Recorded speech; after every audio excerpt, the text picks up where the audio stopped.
إن الله فالق الحب والنوى يخرج الحي من الميت ومخرج الميت من الحي ذلكم الله فأنى تؤفكون فالق الإصباح وجعل الليل سكنا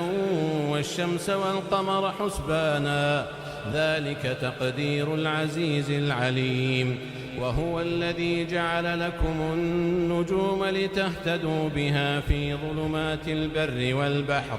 قد فصلنا الآيات لقوم يعلمون وهو الذي أنشأكم من نفس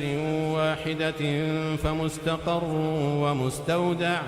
قد فصلنا الآيات لقوم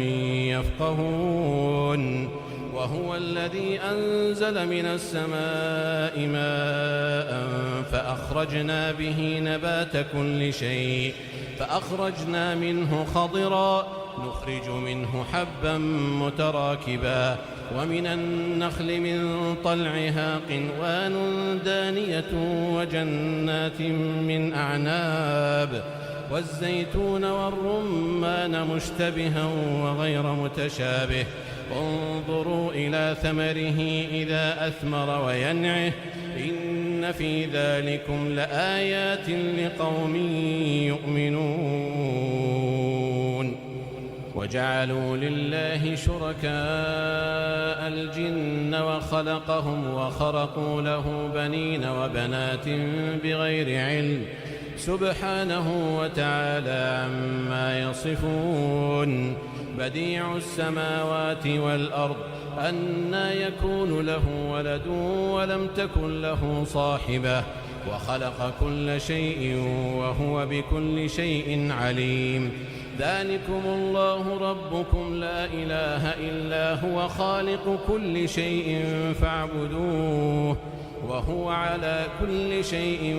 وكيل لا تدركه الأبصار وهو يدرك الأبصار وهو اللطيف الخبير قد جاءكم بصائر من ربكم فمن أبصر فلنفسه ومن عمي فعليها وما أنا عليكم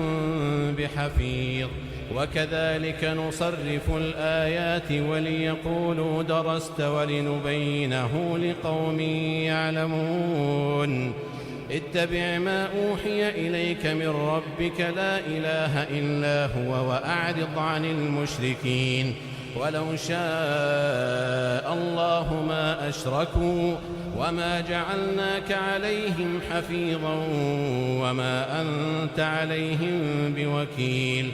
ولا تسبوا الذين يدعون من دون الله فيسبوا الله عدوا بغير علم كذلك زينا لكل أمة عملهم ثم إلى ربهم مرجعهم فينبئهم بما كانوا يعملون وأقسموا بالله جهد أيمانهم لئن جاءتهم آية ليؤمنن بها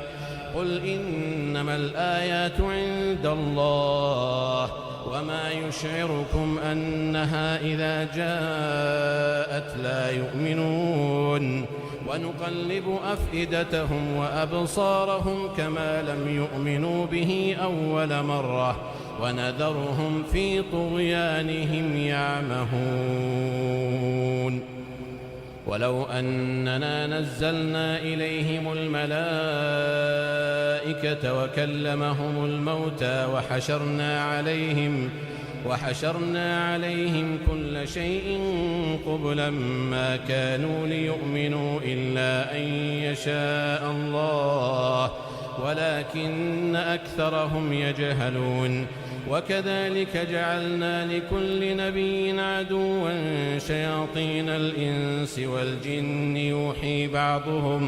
يوحي بعضهم إلى بعض